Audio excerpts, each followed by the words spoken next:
रूपाचा अभंग घेतोय. रूप कोणाचं? तर त्या परमेश्वराचं. बरोबर ना बुवा? बघा पांडुरंग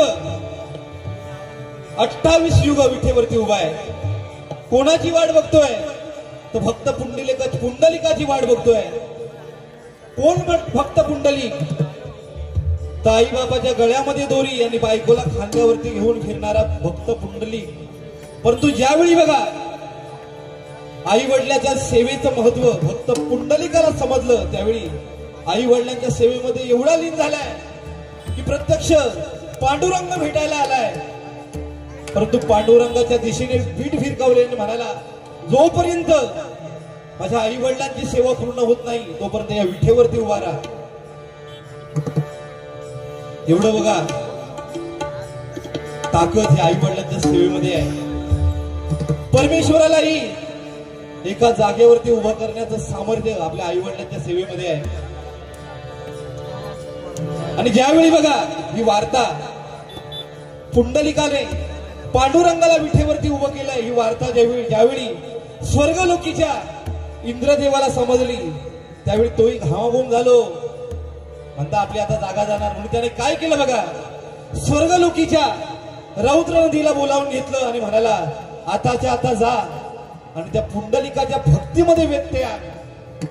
त्याबरोबर बघा त्या रौद्र नदीने अकराळ विक्राळ अशा पुरामध्ये रूपांतर झालं आणि तो पुराचा प्रवाह पुंडलिकाच्या दिशेने येऊ लागला. परंतु आई वडिलांच्या भक्तीमध्ये एवढी शक्ती होती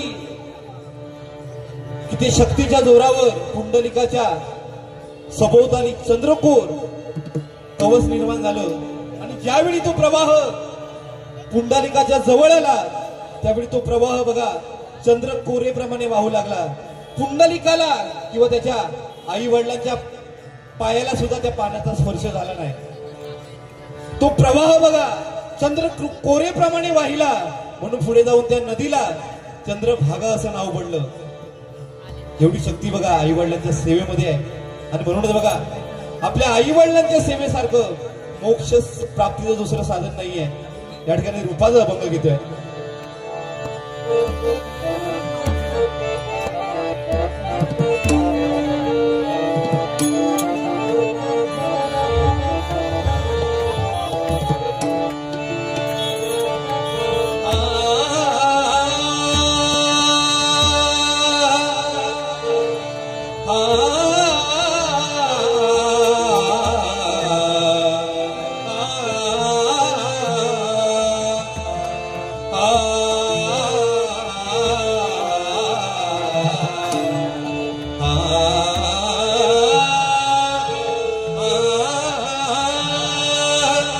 रूप पाहता पाहता लोचनी सुख झाले हो साजनी.